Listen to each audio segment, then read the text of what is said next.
No, hindi kami naniniwala sa balita na paghihiwalayin sila kasi used na kami at di kami magbabago sa inyong dalawa. Kaya Kim Pao, as you, gawin niyo na ang gusto niyo dyan kasi walang nakikialam sa inyo dyan. God bless them both. So wala naman pong magpapahiwalay kay Kim and Paula Avellino kasi alam na natin at subok na natin ang tambalan po ng Kim Pao. Talagang malakas sila sa masa. Sabi nga po ng isang netizen, ako ang ABS-CBN, hindi susugal yan sa hindi siguradong kikita. Kay Kim at Paolo, they struck gold with their tandem. Hindi bobo ang management ng ABS-CBN. Tumatabo sila ng pera sa Kim Pao. Sa ngayon, walang sinasabi sinumang tandem, itapat nila.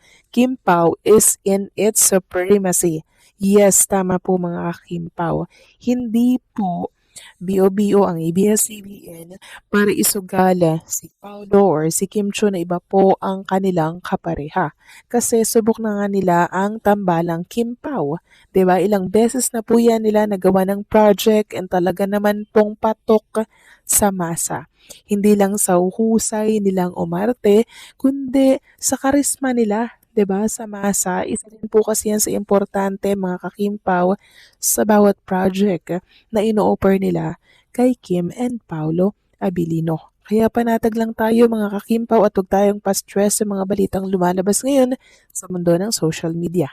Samantalang next topic naman tayo, pag-usapan natin mga kakimpaw ang napansin nga po ng ilan mga fans sa post ni Chinita Princess tungkol nga po ito sa pag-celebrate ng Pasko.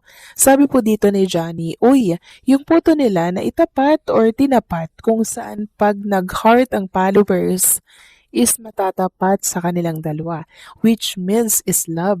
Sensya na sa dilulo, thinking ko who is with me, Kim Paulandia. Actually, marami ang nakapansin yan na talagang tinapat po sa puso itong picture nila ni Paula Avellino. And syempre, nag-insert ng extra effort si Kim Cho dyan, inedit niya, nilagyan niya po ng frame. Tingnan nyo, yung picture lang, di lang dalawa ni Paula Avellino, yung naka-white ng background, very pure and genuine ng love. Yun kaya yun. Tapos meron pang ano dyan, parang highlight na color white. So talagang extra special yung picture nila dito ni Paolo Avellino. Samantalang nawindang naman ang mga Kimpaw Nation nang mapanood at makita nga po nila itong inilabas po ng Prime Video Philippines. One day ago lang to mga kakimpaw at alam naman natin na nung Friday pa po tapos ang grand finale ng The Alibay. Tapos nag-post po ang Prime Video Philippines ng ganito. May Noche Buena, may parol at mga pasabog na revelasyon. Unti-unti na tayong nalalapit sa pagtatapos ng kwento ni Stella at Vincent. Then may kalaki po itong video mga kakimpaw ng mga cast. Sabi nga po ni Sophia dito, dahil hindi pa natatapos ang mga sorpresa, meaning meron pa tayong dapat abangan. Sabi pa dito, a special present is coming for all of you. Take note ha, nung nakarang Friday pa po tapos ang The Alibay. So one day lang to na i-post mga kakimpaw, kaya ang tanong ng mga Kimpaw fans, meron pa ba tayong aabangang sorpresang episode sa The Alibay? Sabi dito, may bagong episode ba? Mabubuhay ba si Vincent? Ano yung pasabog na revelasyon na yan? Sabi pa ng isa, wag naman po kayong paasa, ayoko pong mahopya. Kapag di pa nga tapos at may happy ending ang Binstel, nako po, merry po talaga ang Christmas at super happy and New Year. Mas lalo ko ulit-ulitin, di ko na kasi kaya, iyak pa rin ako. So hindi lamang po sa X ito usapan, maging sa Facebook po, pinag-uusapan din ng tungkol dito at umaasa nga po ang ibang mga Kimpaw fans na may panibagong episode na ilalabas ang Prime Video PH na sorpresa. Sabi nila baka daw ilabas po yung shoot sa Canada na kung saan hindi po naisama doon sa grand finale. Ang dami pong hindi naisama kaya hinahanap ito ng ibang mga Kimpaw fans. And kung pagbabasehan nga po natin yung caption ng inilabas na Prime Video Philippines, tapos yung mga sinasabi doon ng mga cast, parang may something silang ilalabas na ikakatuwa po ng lahat. Ano nga kaya yon mga kakimpaw, no? Parang possible na ilabas ito ay bago magbagong taon kasi something pasabog daw na sorpresa eh. Sana nga po panag-inip lang yung nangyari kay Vincent, 'di ba? Tapos maling mabubuhay, tas happy ending sila sa Canada. Sana maging ganun yung ending, tapos may part 2 para nang sa ganun ay hindi po mahirapan ang writer at director na gawan ulit ng second season or kwento itong The Alibay bilang part 2, 'di ba? Ang pahayag na, dahil sa lakas ng Kim Pao ni na Kim Chiu at Paulo Avellino, di na ito kayang buwagin, ay malinaw na sumasalamin sa matinding emosyon at paniniwala ng mga fans sa tambalang ito. Maraming aspeto kung bakit ganito kalakas ang dating ng Kim Pao at kung bakit pakiramdam ng supporters ay matibay na ito. Una sa lahat, malakas ang pundasyon ng Kim Pao pagdating sa chemistry. Hindi ito yung pilit o basta nilikha lang para sa proyekto. Ramdam ng mga manonood ang natural na koneksyon ni na Kim at Paulo mula sa mga eksena nila sa serye hanggang sa mga simpleng kilos at tinginan sa likod ng kamera. Ito yung klase ng tambalan na kahit tahimik lang may sinasabi na. Kaya kahit walang kumpirmasyon o malalaking pahayag, sapat na ang nakikita ng fans para maniwala. Pangalawa, hindi lang fandom ang nagpapalakas sa Kim Pao, kundi respeto. Kakaiba ang fans nila dahil karamihan ay marunong rumespeto sa personal na espasyo ni na Kim at Paulo. Hindi man sila laging nagpapakita o nagbibigay ng updates, nananatili pa rin ang suporta. Ipinapakita nito na ang lakas ng Kim Pao ay hindi lang nakaangkla sa ingay sa social media, kundi sa tiwala at pag-unawa ng fans. Pangatlo, parehong may matibay na personalidad at kredibilidad sina Kim at Paulo bilang mga artista. Hindi sila basta-bastang nadadala ng intriga. Tahimik pero consistent, pribado pero totoo. Kaya kahit may mga isyong musulpot o may mga nagsasabing lilipas din ng hype, nananatiling buo ang Kim Pao dahil hindi sila nagpapadala sa pressure. Isa pa, ang Kim Pao ay hindi lang love team, kundi simbolo ng maturity. Hindi ito yung typical na kilig lang. May lalim, may emosyon, at may growth. Maraming fans ang nakakarelate hindi lang dahil sa romantic angle, kundi dahil sa paraan ng pakitungo nila sa isa't isa. May respeto, may suporta, at may tahimik na pag-unawa. Kaya kapag sinasabi ng fans na di na ito kayang buwagin, hindi ito simpleng pagpapahayag ng kilig. Isa itong deklarasyon na kahit manahimik sila, nandiyan pa rin ang suporta. Kahit may intriga, mas nangingibabaw ang tiwala. Kahit walang kumpirmasyon, buo pa rin ang paniniwala. Sa huli, ang Kim Pao ay patunay na hindi lahat na matibay ay kailangang maingay. Minsan, ang pinapatatag na koneksyon ay hindi pagsiwan dahil ramdam na ng lahat. Para sa akin ang balitang dahil sa lakas ng Kim Pao ni na Kim Chiu at Paulo Avellino, di na ito kayang buwagin, ay mas refleksyon ng sentimiento ng mga fans kaysa isang literal na pahayag ng katotohanan. Ibig sabihin, ipinapakita nito kung gaano kalalim ang kapit, tiwala at paniniwala ng Kim Pao supporters sa tambalan ni na Kim at Paulo.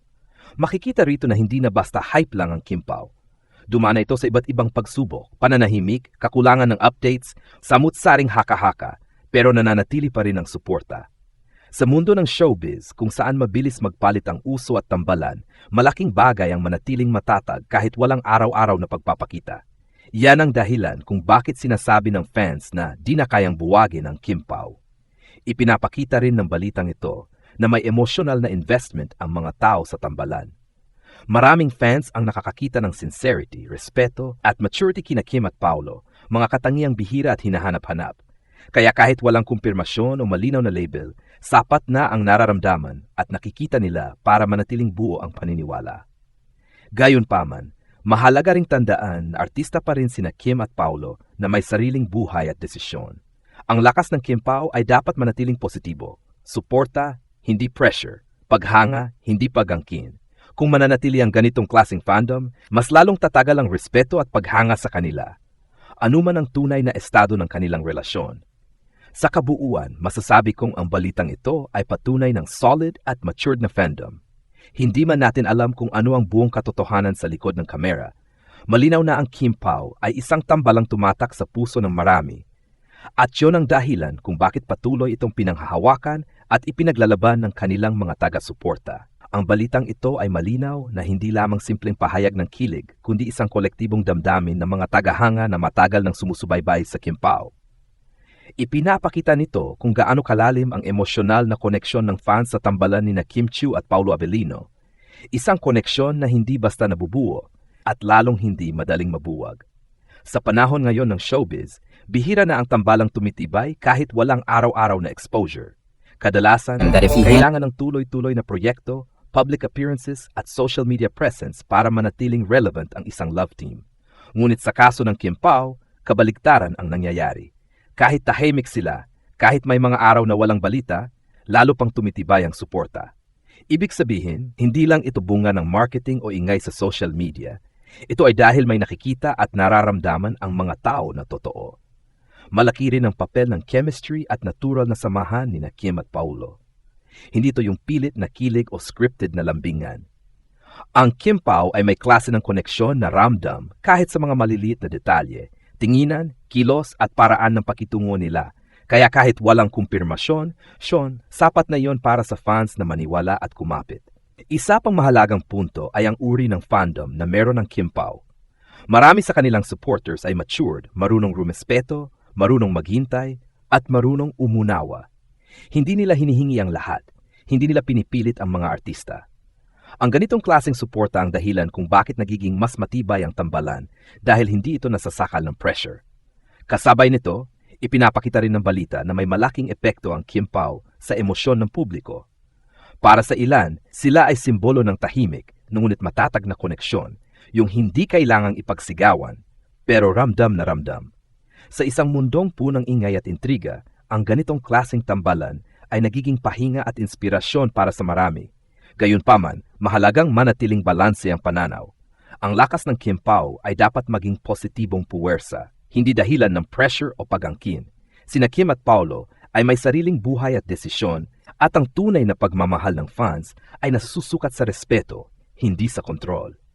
Sa kabuuan, ang balitang ito ay patunay na ang Kimpao ay hindi lamang tambalan, kundi isang emosyonal na koneksyon sa pagitan ng mga artista at ng kanilang audience. Kaya sinasabi ng marami na di na ito kayang buwagin dahil ang pundasyon nito ay hindi chismis o hype, kundi tiwala, respeto at tunay na paghanga. At hanggat nananatili ang ganitong uri ng suporta, mananatiling matatag at makabuluhan ang Kimpao sa puso ng maraming tao. May dagdag pa sa balitang ito na mas nagpapalalim kung bakit sinasabi ng marami na di na kayang buwagin ang Kimpao ni Kim Chiu at Paulo Avellino. Una, mahalagang idagdag na ang lakas ng Kimpao ay hindi nakaasa sa kontrobersya.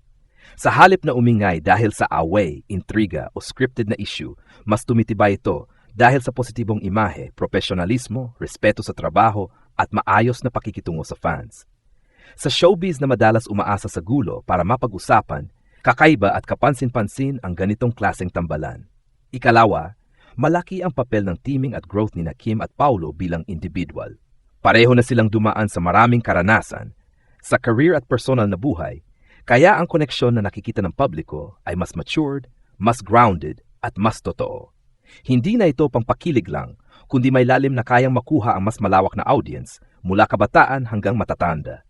Ikatlo, ang Kimpao ay naging safe space ng fans. Para sa marami, sila ang nagsisilbing pahinga mula sa stress at negativity, isang tambalan na nagbibigay ng saya, inspirasyon at pag-asa. Ito ang dahilan kung bakit kahit may pananahimik o kakulangan ng balita, hindi nawawala ang suporta. Ang koneksyon ay emosyonal, hindi lang pansamantala. Ikaapat, ang pananahimik ni Kim at Paulo ay lalong nagpapatibay sa interes ng publiko. Sa halip na humina, mas nagiging intriguing ang tambalan. Nagbibigay ito ng mensahe na hindi lahat kailangang ipaliwanag at hindi lahat ay kailangang ipakita. Para sa maraming fans, ito ay simbolo ng authenticity at boundaries, isang bagay na lalong pinahalagahan ngayon. Panghuli, dapat idagdag na ang kinabukasan ng Kimpao ay bukas sa maraming posibilidad.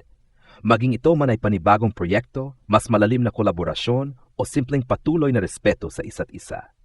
Ano man ang mangyari, malinaw na nag-iwan na sila ng marka sa industriya at sa puso ng mga tagahanga. Sa huli, ang balitang ito ay hindi lang tungkol sa lakas ng isang tambalan, kundi tungkol sa klaseng koneksyon na bihirang mabuo. Isang samahan na pinanday ng oras, tiwala at suporta. At yan ang dahilan kung bakit para sa marami, ang Kimpao hindi basta-basta mawawala, kahit anong mangyari pa.